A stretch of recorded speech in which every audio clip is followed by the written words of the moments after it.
Hello, loyal viewers. How you doing? Welcome to the Football Diary podcast. It's the time of year again where you know what happens if you've been here regularly. We put our necks on the line, figure out who's going to finish where in the Premier League table, and look back at it in probably 9 months' time and just have a good laugh, I guess, and see that Dave got it right all along. Let's see how we get on, shall we? Premier League predictions for the 24-25 season, going through champions, the top six, the relegated teams, and the sneaky one to watch at the end as well. So where should we begin? Probably at the top of the table, lads. What do you reckon? Let's look at the champions for this season. Is it going to be Manchester City again is the question. Myles, bring us in. How are we going to start this? What are you going to kick us off with? Not Man City. The suspense. No, I think this could be the year that Arsenal clinch it, I'll be honest. I think if you think about Man City trying to retain it again, it's already unprecedented levels. And the squad that they've got is definitely not stronger than it was last year's. But if anything, it's weaker with the loss of Julian Alvarez. That's a massive option that they had, particularly when Haaland's fitness wasn't necessarily perfect last year. I don't know if they necessarily have enough to kick on again. And I have a feeling this could be Pep's last year as well. I think there might be a case of burnout in this cycle. So it's a perfect time for Arsenal to try and capitalise. And I think their squad is stronger. If you consider Jurrien Timber is back from his injury. Obviously, they brought in Calafiori as well. They've got an excellent base now to build from, and I think they'll probably do a little bit more in the market now that they've sold Smith Rowe and they're still looking to move Nketiah on. I think we'll probably see another attacking option come in. And yeah, all these young players that we've raved about for a little while are another year older, have got another season's experience, and it was close last year. There's only a game in it, really. Yeah. I think they'll do it this year. Mikel Arteta was asked, wasn't he, in an interview, what will it take to topple Manchester City this season? He basically said a perfect record, maximum points. Was it 114 points or something? So, yeah, I think he knows the scale of the task. And Arsenal, I think, have grown and evolved quite nicely over the last couple of years, haven't they? Dave, can Arsenal get to that pinnacle, do you think? What's your take on the champions? Well, I've got them down as doing so. Which I've kind of surprised myself with, to be honest. I mean, we did mention at the end of the season, didn't we, with about 10 games to go. I thought Arsenal might do it last season. Just came up short again, obviously. But I agree with Myles. I think City, with everything they've had going on the last few years, and again losing Alvarez, but obviously Haaland at times wasn't on his game all the way throughout the season, which seems ridiculous to say, looking at how many goals he actually scored throughout the season. But I feel like they are lacking a little bit.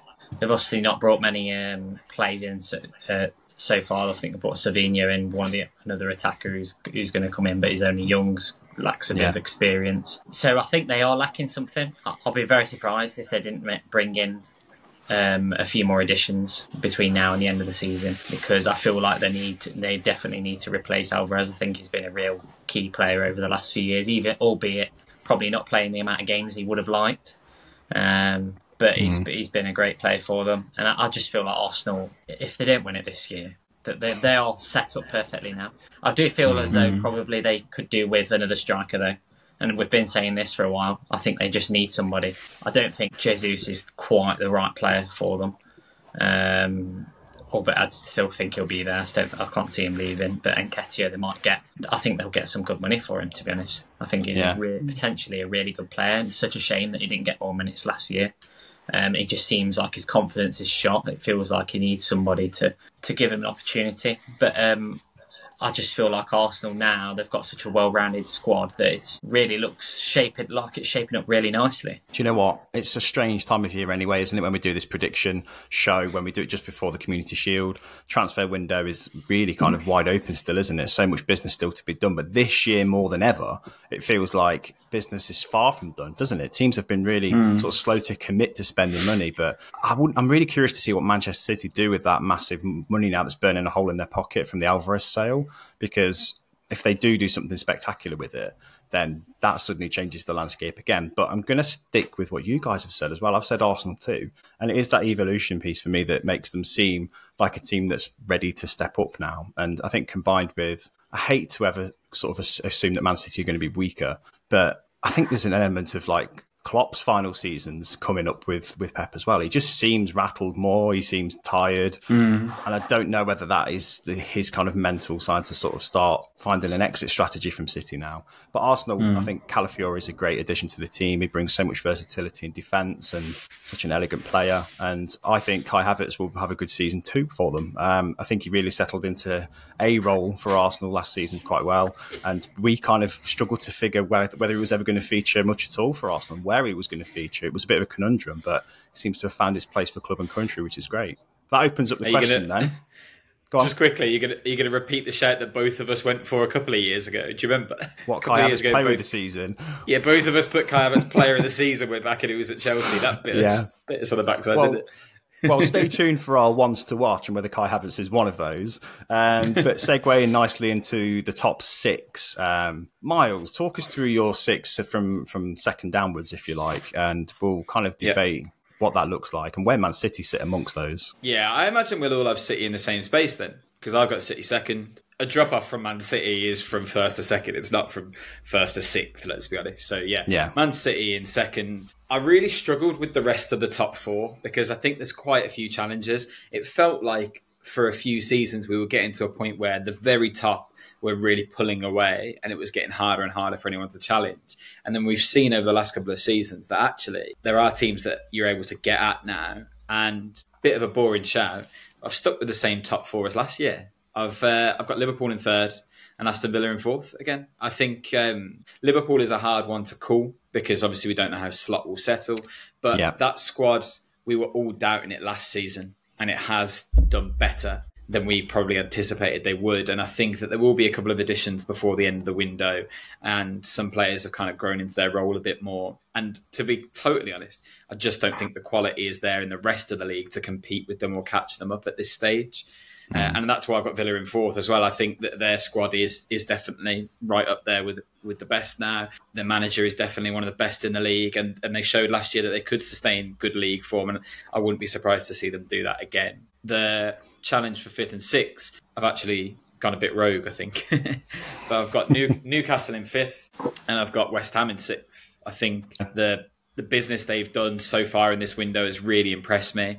I think their squad was already looking a lot stronger on paper than perhaps results were reflecting. And we talked about it a lot last season, particularly Dave with his anti-David Moyes agenda, that perhaps they should be kicking on and doing a bit more. And actually, when you look at Lopetegui coming in, who he's an excellent coach. They're kind of hoping he will be their Unai Emery. And they've recruited really, really well. I think Kilman's an excellent sign-in. Somerville's an excellent sign-in as well, on top of what they already had and they've kind of held on to. So I think they'll be there. And I can see Newcastle getting back amongst the conversation as well if they can have a better record with injuries and some of the additions they brought in.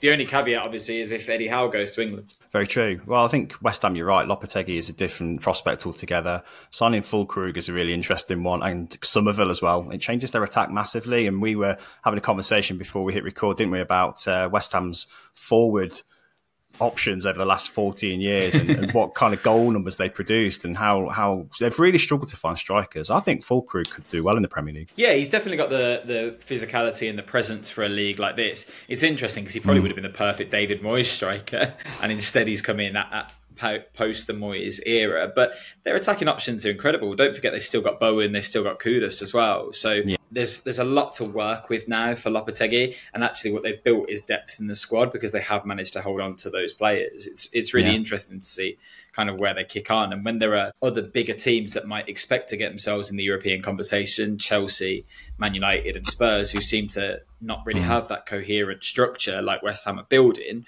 then I think that that's going to give them an edge. I was going to say the rogue shouts that you put in there has eliminated some very notable teams, Dave, like Manchester United, for example.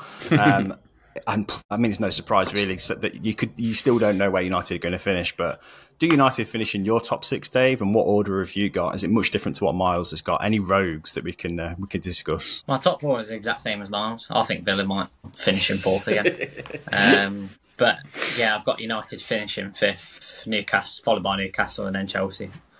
I think United have got potential to do well. I think there's still a couple of areas in that squad that need solving. I think in terms of Casemiro, whether if he plays the sort of performances he did last season, I think we really struggle, and we saw how open our midfield was at times, which is why I think they're doing the right thing in looking at getting them in midfield. And now I know they've been linked with Agate, who I think would be a good player to get in, but whether they get that through the door or not, it sounds like they're looking at other options because PSG are playing hardball over that. And I actually think Xerxes could be such a good signing. And it was really interesting to hear about his comments, describing himself as a 9.5, as false striker, so a false 9. Which, if you saw in some of our better games last season, like against Man City when Bruno was dropping into as a false 9, we played so well, and it suited us down to the team. Actually, it really helped us with our pressing game and getting it teams before they were able to transition through into midfield. So I think it could be a really smart signing, and I think he could link play really nicely with those wide forwards. So it's going to be interesting. Again, I try and be positive as I can be when it comes to United, but they've made it difficult for us over the last few years. And then, like you mentioned, I think Newcastle, I could see them having another good season, but I could see other reasons for them not as well. I think there might be distractions along the way. And Chelsea, their squad is just so bloated. You don't know. I worry a little bit for Maresca because that is such a difficult one to manage, that squad with all the players in there.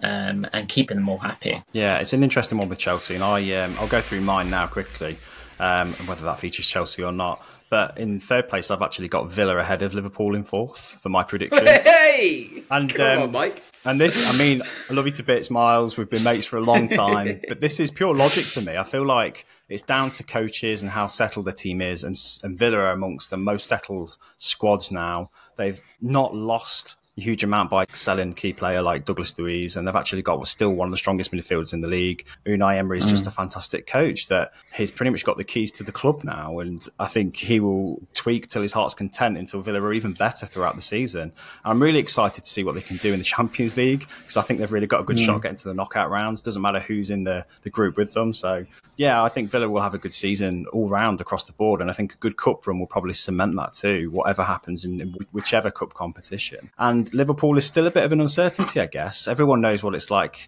when you come out of a managerial dynasty. We felt it ourselves and are still feeling it at Manchester United. So to go from Klopp to Slot is still, how are they going to cope? The squad is talented for Liverpool, but there are a few players that are aging, of course. They haven't done any business, I don't think, as we speak, as we record. So it's a settled squad, if nothing else. They haven't really changed an awful lot, but they've evolved definitely. But Slot's impact on the team is still a question mark for me. So that's my top four, and that is why I think United, that's optimistic. Villa will finish ahead of Liverpool. But to complete my top six, I've got Newcastle and then Manchester United in that order. So United scraped top six for me. I do still think there's a chance for United to go up in my estimation. It really depends what business we do from here on in. What would it take for you guys to see United climb higher? What kind of players or player do you think we need to sign? That's it for me. That's why I've not even put them in the top six, because all the problems that they had last year, they've not really addressed. Like, Yoro's a great signing in theory, but you've replaced Varane with him, and he's 18, so that's a lot to put on him. He's already injured for the first 3 months, which is really unfortunate. So United's defence is no stronger than it was last year. Just Johnny Evans is another year older. The midfield was a huge problem for United last year. Dave mentioned Casemiro already.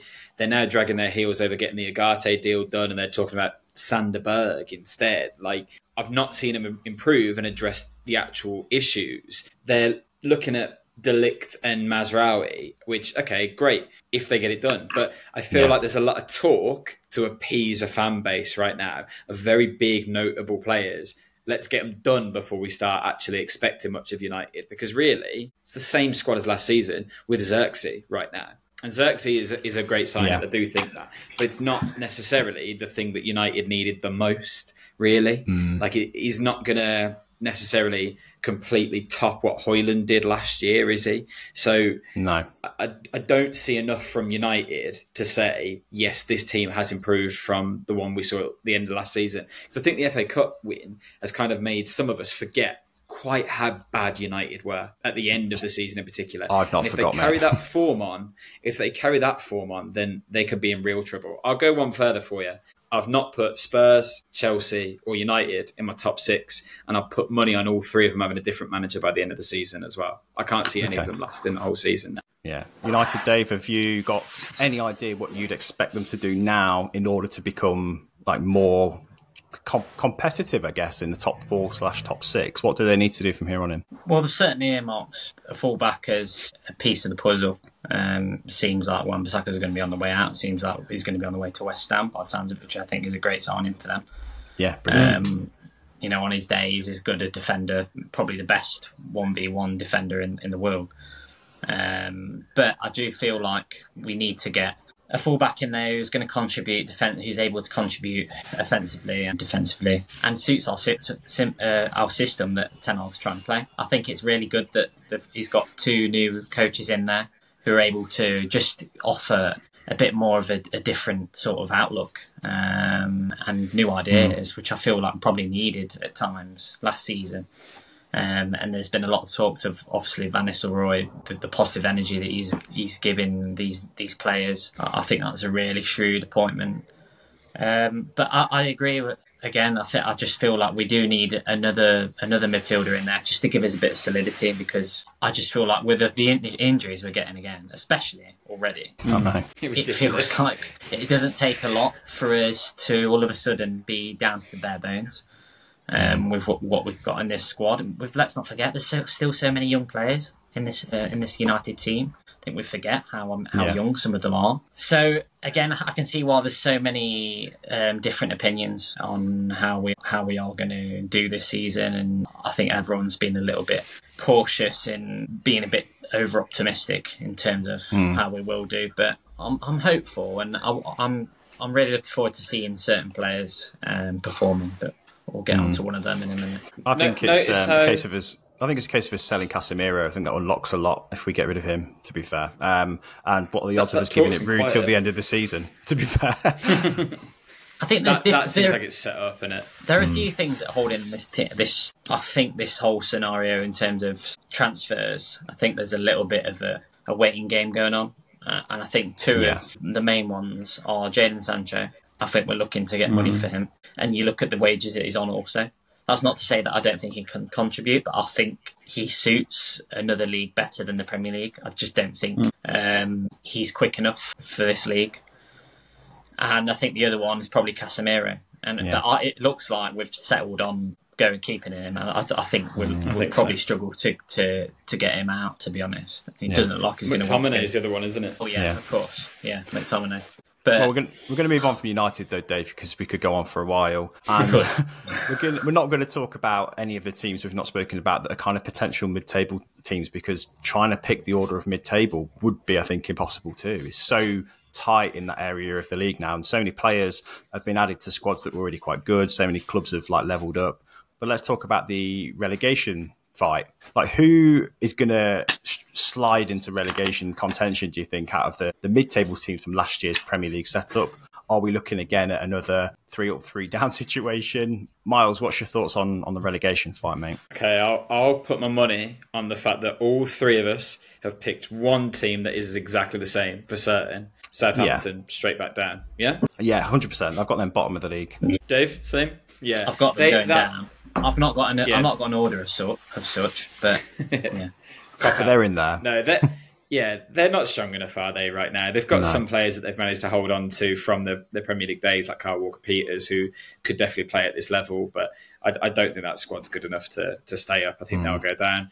I think the same with Ipswich, unfortunately. I think Kieran McKenna is an excellent coach, and I think a lot is expected of them because of that. Yeah. But we thought the same of Rob Edwards and Luton, and it was still a bit of a step too far. And a lot of this squad, let's not forget, is still there from League One days with Ipswich. So I don't think it's ready to compete at the Premier League. But it's not the worst thing for them to come up, have a year, get the money, go back down. I think they could build something really strong if they keep hold of McKenna. That's the positive to take. And then the other one, I think Leicester will stay up. I think that they have got enough about them at the centre. Dependent, obviously, on whether they do get hit with this points deduction, I think, actually, I'd be really worried for Brentford. I think that it could be time for them to drop back out. Obviously, they've still got Ivan Toney right now, but who knows if they finish the window with him and how settled he'll be. And again, I just don't think that squad's that strong, really. And I think we saw a lot of holes in it last year, and they kind of got themselves out based on the fact that there were 3 quite weak teams in the league. And I could see them dropping this year, I'll be honest. Yeah, Southampton fully agree.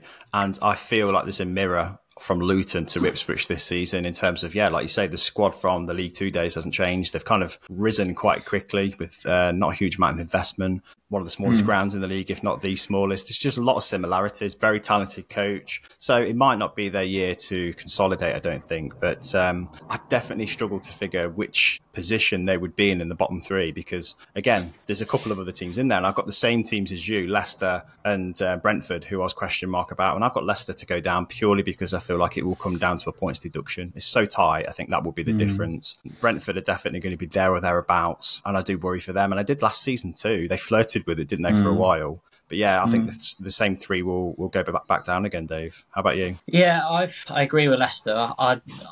It does worry me a little bit with them in terms of they've obviously lost the best player in Dewsbury Hall as well. We forget how much of a creative threat he was in that team. And they're yet to really kind of replace that. Surely they're going to bring somebody in, and obviously they've lost Iheanacho, who was one of their striker options. They're looking really light up front, so they've got to do some business to really kind of boost their survival bid. Because I do agree with you, Matt. I think if they get hit with the points deduction, it's not long before the fans start getting on the players' backs, on the clubs, on the back, and I just think it could be a little bit too much for them. I hope not, because it'd be lovely to see them to stay up. But I think Southampton again, I think they need to do some business for me. They've obviously managed to get a couple of players in. They've obviously got Alcaraz back again as well. He was on loan last season, who I thought looked really, really good the last time he was in the Premier League. And I've got it between 2 teams. I was umming and ahhing between Ipswich and Everton again. Because Everton have struggled. They've struggled the last few seasons. Obviously, we know they had that points deduction last year. But I'm still just waiting for some sort of line of progression from them, really. Their recruitment's been a lot more progressive this summer, though. Yeah, I think... I mean, we'll obviously see, won't we? But I just think at Ipswich, again, I think they've brought a couple of good players in, but a lot of them lack Premier League experience. They brought in Jacob Greaves from Hull City, who's a really good, promising talent. Obviously, if they got Jadon Philogene, I think that would have been perfect signing for them. It wasn't meant to be. So it's going to be really tight down there, isn't it? And it's a difficult one again. I think the good thing for me is all those teams that are coming up play really good football. So I think they'll all be really good additions to the league, and it'll be certainly fascinating watch. Well, I think the teams that are going to be above them, no doubt, are just too good. Like the gap in quality is just much better, because you're talking about maybe Nottingham Forest being pulled into it. I think they're too good to be relegated again. I think they'll be much better than the teams below them, same as last season. You talked about Everton. I actually think they'll be fairly comfortable this season. I think consolidation was important for them last year. And let's not forget, if they had those points added back, they would have finished quite close to mid-table. And holding on to Branthwaite could be really important to them too, to consolidating even higher in the league. So I think they're actually gaining a bit more momentum than people give them credit for. The new stadium eventually will kind of make a big difference too. But yeah, I think the clear bottom 3 for me is the teams that have come up. Who did you actually finish on in the end, Dave? As I didn't get the final 3 that you said. I've had the 3 teams that are being promoted, being relegated. Okay. Which is really, sounds like I'm taking an easy way out, doesn't it? But, that's a whole conversation about the Premier League and the gap between the Championship, isn't it? I mean, is it too big a gap now? Has money made it like that? But that's a whole other podcast. Surely Leicester are set up enough for it. I really don't think there's much in it, and I think if Leicester can get a couple of players in those areas I mentioned. And I don't think there'll be much between them and Ipswich this year. I really don't. And again, I think Brentford will be flirting with that as well. I think there'll be them kind of in and out of the bottom 3 between them. So, yeah, we'll see. Okay, final one to decide, guys, before we wrap up this season's edition of our previews. And that is our one to watch. And last season, Myles, you famously picked about 3, I think. How many have you narrowed it down to this time? Yeah, I'm sure you did. Yeah. No, do you know what it was? Last season, I picked Philogene, who then left. before the start of the season, but he's back, so I should have picked him again. And I picked Garnacho, I think. I'm pretty sure you did as well, because you both... I did, yeah. You both picked Nicholas Jackson, no? We did.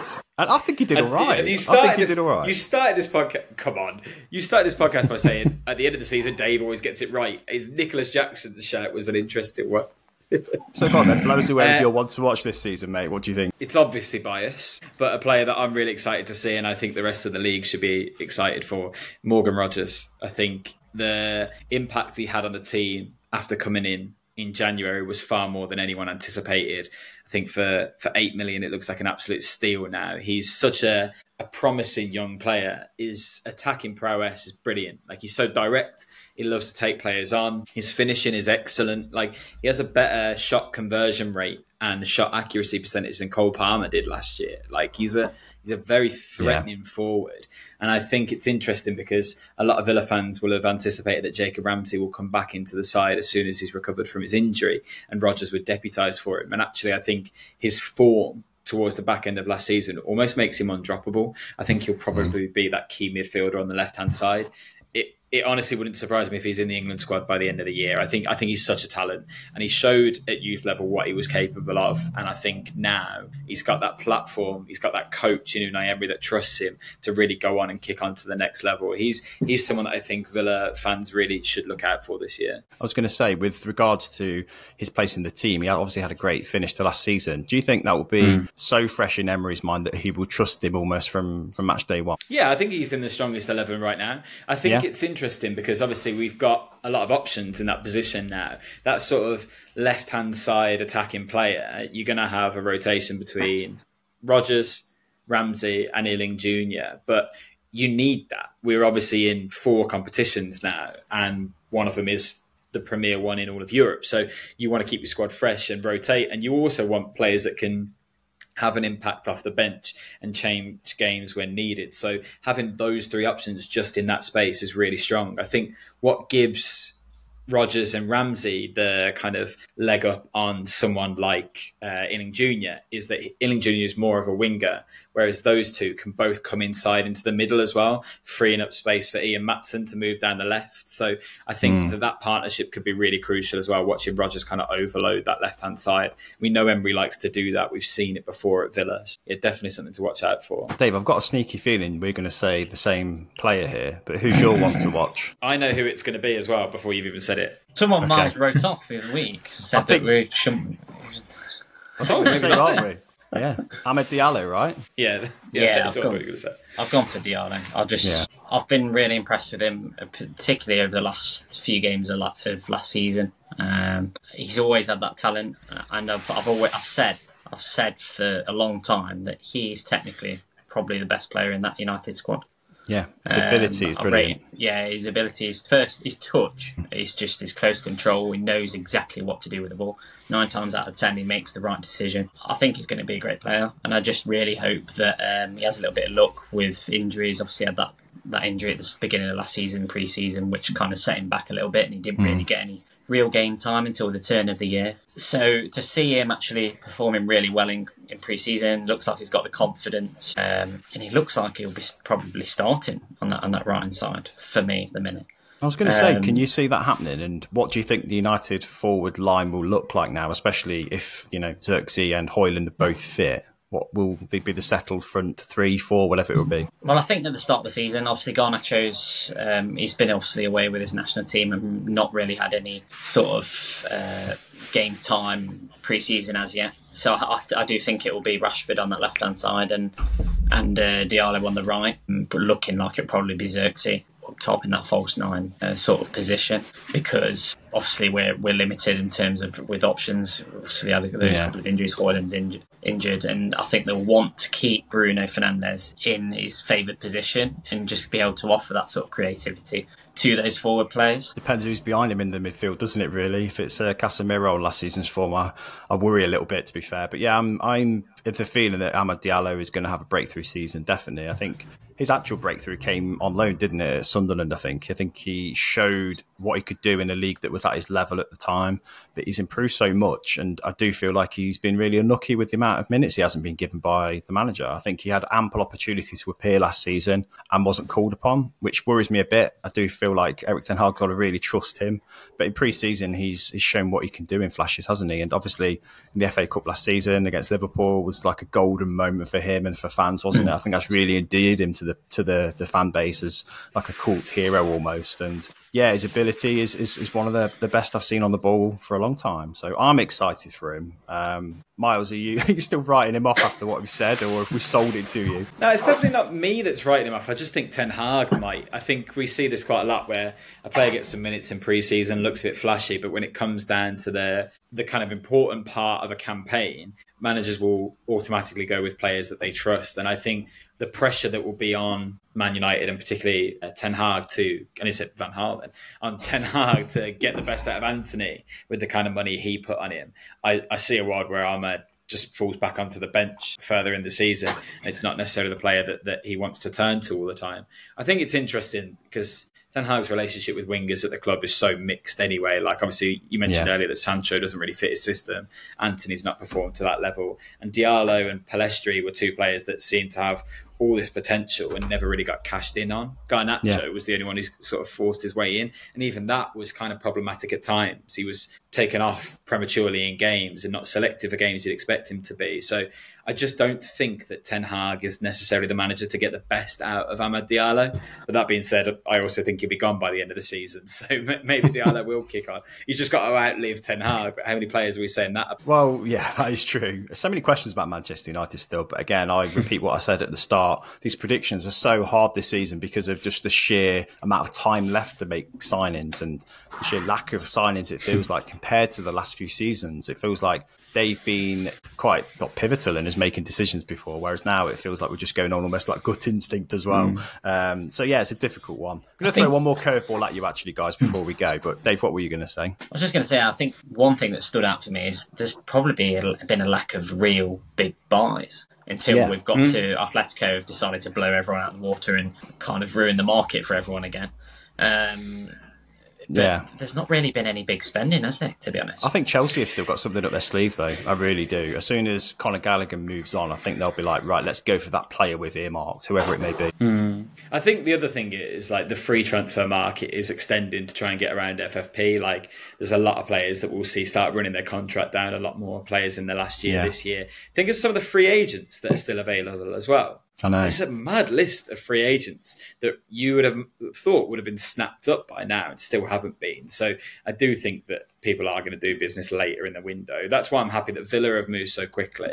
I think that they've undisputedly won the transfer market so far, I think. We'll just see if that continues. Is it really lazy, though, by the way, that all three of us have just picked ones to watch from our clubs? Is there anyone in the league that we're actually excited to see other than our own teams? I'll tell you what, it's refreshing for me and Dave to have optimism at the start of the season, so I'll take the wins where I can. I think Crescenzio, I think Somerville's a great signing for West Ham. Well, you're ruining my curveball, Dave. My next question was going to be, who so far has been the most impressive signing for you? Who stands out? Oh, there you go. Have a think. Yeah, who would you say? Somerville. It's not very often, I think, over the years, and you mentioned, Miles, about West Ham's forward signings, that you say that's a really good signing. And I actually agree. I think they've got an excellent buy there. Still such a young player, plenty of talent. He's scored. So he contributed so well to Leeds' promotion campaign, almost promotion campaign last year. And I think he'll suit the Premier League. He's got Premier League experience again. I think he can go and have a really strong season. And like you mentioned, that squad that they've built, West Ham, I really do think they can have a solid season. I'm going to side with Amadou Onana on this one. I think that's a great buy. I think he was going to be a great buy for whichever team picked him, but for him to pick a team that is very settled and has a very clear role for him will just make him thrive. And I think Champions League football could be the making of him too, because he'll be called upon a lot of minutes this season, I think, for Villa, as long as he stays fit. So I think Onana could be a really impressive signing. What about you, mate? I'm really glad you said that, because I didn't want to pick a Villa player and be lazy, and it was going to be him or Maatsen, to be honest. No, if I went outside of Villa, Smith Rowe at Fulham, I think is an excellent addition. I think he is really, really quality in that sort of attacking position. And I think he's probably even a level above Fulham right now. It wouldn't have surprised me to see him go to someone like Newcastle or even West Ham and fulfill an excellent role there, helping them kick on to European level. So Fulham have been quite ambitious by bringing someone like him in, and I think he'll fit them really, really well. I mean, he's already scored a goal in pre-season, which is a good start. If he can keep himself fit and get regular minutes, I think he could be a frightening addition. So there you have it. That's our official confirmed, put on the record predictions for the next Premier League season that is at the moment days away. We've got obviously the Community Shield to look forward to at the weekend. Do we look forward to it, Dave? I don't even know these days. Either way, Premier League. Oh, yeah, you're in it. We're in it. I forgot you were in it. Again, Premier League football is on its way back, and I cannot be more buzzing. Please do follow us on every social channel possible at Football Diary UK, where we'll be commentating on everything that's going on this season, all the highs and the lows of our own clubs, which always happens.